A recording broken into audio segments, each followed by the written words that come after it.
Bueno, la sociedad de la información es un concepto que, aunque pareciera que aparece en fechas recientes, en realidad es una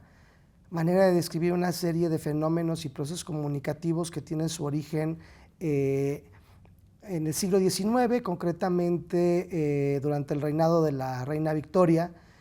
Aparecen los famosos libros azules, que son los primeros compendios estadísticos que se hacen con la finalidad de llevar un registro de la vida cotidiana, la vida laboral, la vida económica y la vida social de la Inglaterra victoriana, con la intención de tomar decisiones. Entonces, es a partir de ese momento que los estados se van a empezar a preocupar por recabar aquella información que les permita determinar políticas públicas por un lado, pero también poder tener una estadística descriptiva que permita acercarse o en algunos casos alejarse a sus poblaciones. Ese es como el primer momento en el que la información aparece como tal. Entonces, en el momento en que aparece el concepto de información, va a aparecer también la noción del dato. El dato es una pieza de información que nos permite tomar decisiones concretas. A partir de este momento va a aparecer también, conforme se va desarrollando el concepto de información, una idea también distinta, que es la idea del control de la información. Y esto es en gran medida lo que va a delimitar las características que tienen las sociedades de información hasta el momento. Y es justo este concepto de control de la información que va a permear y va a determinar en gran medida el desarrollo del periodo de entreguerras del siglo XX, durante la Primera Guerra Mundial, pero particularmente a partir de la Segunda. En el momento en que aparecen las sociedades postindustrializadas, es un momento en el que la información va a adquirir un papel todavía aún más relevante. Nos vamos a empezar a llamar sociedades de información más que sociedades industriales, y esto va a tener un momento cúspide a partir de la caída del muro de Berlín en 1989. Y es precisamente en este momento de consolidación de las sociedades postindustriales, que es en la década de los 60, que Marshall McLuhan, este canadiense que va a pasar de los estudios literarios a los estudios de la información, va a empezar a establecer alguna serie de conceptos que han permeado hasta nuestros días, como la propia idea de la aldea global, ¿no?, que implica el acercamiento de las comunidades a partir de aquellos implementos tecnológicos que permiten servir como extensiones del hombre. Parte de la noción de que el sistema nervioso es extendido a partir de los distintos sistemas y órganos del cuerpo, y que los medios de comunicación e información van a funcionar o van a operar a la manera de estos órganos como extensiones del hombre, de manera que aquellos medios visuales como el cine, la televisión o las pantallas van a funcionar o van a operar a la manera de una extensión de la vista. Y algunas implementaciones tecnológicas recientes, como la Internet, que de hecho estaba en proceso de formación en el momento en que McLuhan publicó la mayor parte de su obra,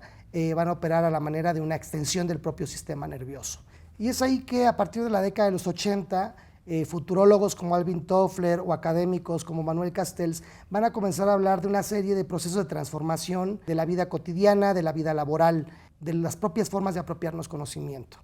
Alvin Toffler va a empezar a hablar del trabajo en casa, ¿no?, del teletrabajo, utilizar la tecnología como una manera de suplir los espacios físicos. Manuel Castells va a empezar a hablar de la sociedad del conocimiento. Y aquí vemos que tanto la noción de la sociedad del conocimiento como la noción de la sociedad de la información van a estar estrechamente ligados, pero no son lo mismo. Es decir, una cuestión es estar cerca o con esta apariencia de cercanía a través de diversos implementos tecnológicos, y otra muy distinta es la gestión del conocimiento a partir de herramientas tecnológicas basados en mecanismos estrictos de control por una cuestión más de índole sistémica. Sin embargo, los dos conceptos van a estar muy relacionados y van a transformar en gran medida la manera en que nos acercamos a conocer las cosas en el mundo.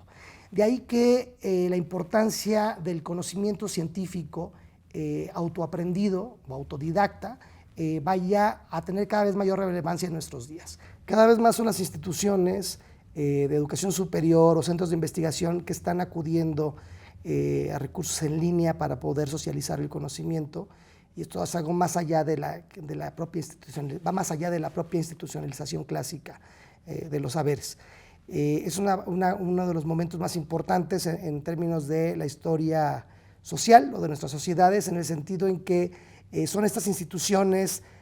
tradicionales, como las propias universidades, quienes están empezando a entender las nuevas maneras en que nos allegamos a ese conocimiento. La propia Internet nos ha vuelto autodidactas, o por lo menos ha enriquecido la posibilidad de hacernos autodidactas de manera mucho más eficiente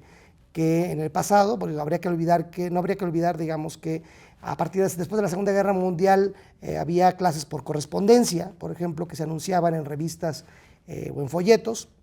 Entonces tampoco es necesariamente algo nuevo en términos sociales. En términos de McLuhan sería más bien una manera de recuperar o de hacer caducar la propia institucionalización del conocimiento. Lo que tenemos ahora es una serie de recursos que nos permiten acercarnos a los saberes de una manera mucho más intuitiva, pero también de manera más certera. Es decir, ¿por qué más certera? Porque ya no está presente la mediación del aula como espacio íntimo de socialización, sino que la socialización se da a través del trabajo cooperativo en línea, y esto es un recurso simbólico que va a ser de vital importancia para la construcción de nuevos saberes, pero sobre todo de la idea de que el conocimiento se forma de manera colectiva.